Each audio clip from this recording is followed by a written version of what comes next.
Hello and welcome to another Top Bloke analysis. We've already looked at Mark Crossfield's swing and Danny Fraud's, and today we'll be taking a look at Rick Shiels. Now, as you know, Rick Shiels has been struggling of late, I say of late, probably the last 10 years with his swing, and you don't need to be an expert to see the reason why, and straight away you can see some issues. He's all wristy and handsy, taking that club away. This is, I think, to do with the look at that left arm coming away from his chest, and it looks as though his left shoulder is internally rotating. It's coming away, it's pulling his arms away from his chest, and he's just all arms taking the club back. The club face isn't looking at the ball. Whereas if we take a look at Max Homa, great swing, I love this swing. You can see that his chest turns and his arms just coming up to this, about this point here.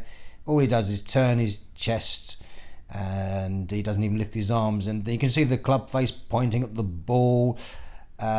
Great swing, hardly any space between his left bicep and chest, and then he gets to the top there, and then he sort of turns his shoulders a little bit more to create a bit of separation. So let's go back to the Rick Shiels and let's compare these two. Also, if you take a look at BMF's grip, the butt end, it's coming away from his left thigh. Whereas you look at Max, it's sort of keeping, the butt end is pointing towards his belly button. So there's a big difference there. Right, Bearded Moonface gets to the top of his backswing, and he's not even thought about shifting his pressure, and right until it's too late, quite honestly.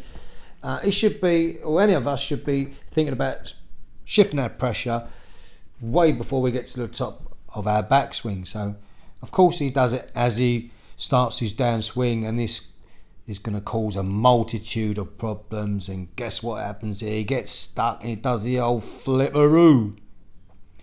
There you go. And the old arms cross the right arm crosses the left arm, and all that palaver. Not the done thing to do these days. Whereas you take a look at old Max, he gets to the top of the backswing, and his arms just stay there as he shifts his pressure, and at that point there, and as he gets down to sort of waist height, he's done with his shifting his pressure. Now all he has to do, I say all he has to do, but just rotate his chest. That's what he's doing. The difference with him and Shiels, so he's rotating his chest there to get to the ball. Shiels is using his shoulders, if that makes any sense.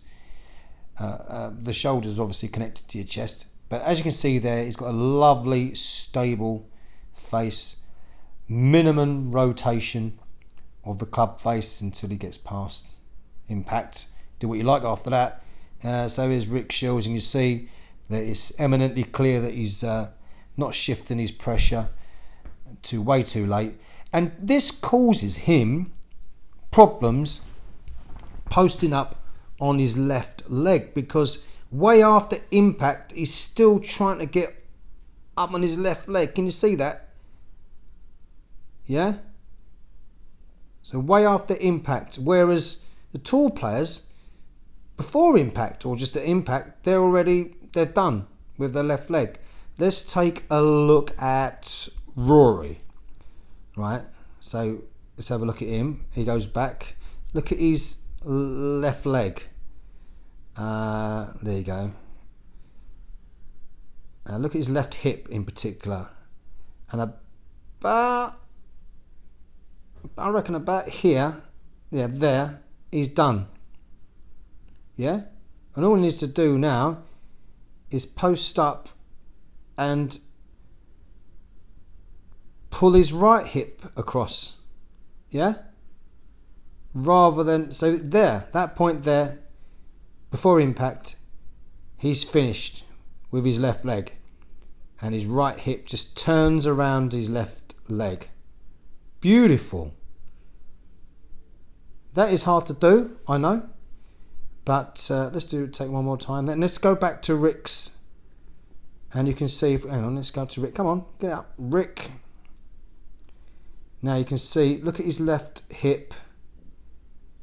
All right, and actually his left hip goes back. He's still way after hitting the ball. He's still struggling. Even now, he's still struggling to post up on his left side. He's having to pull back his left hip to get up there, you know, rather than pulling his right hip round, if you know what I mean.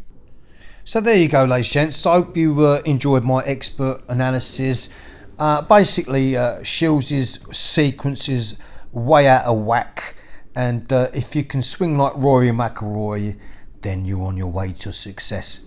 Latest potatoes.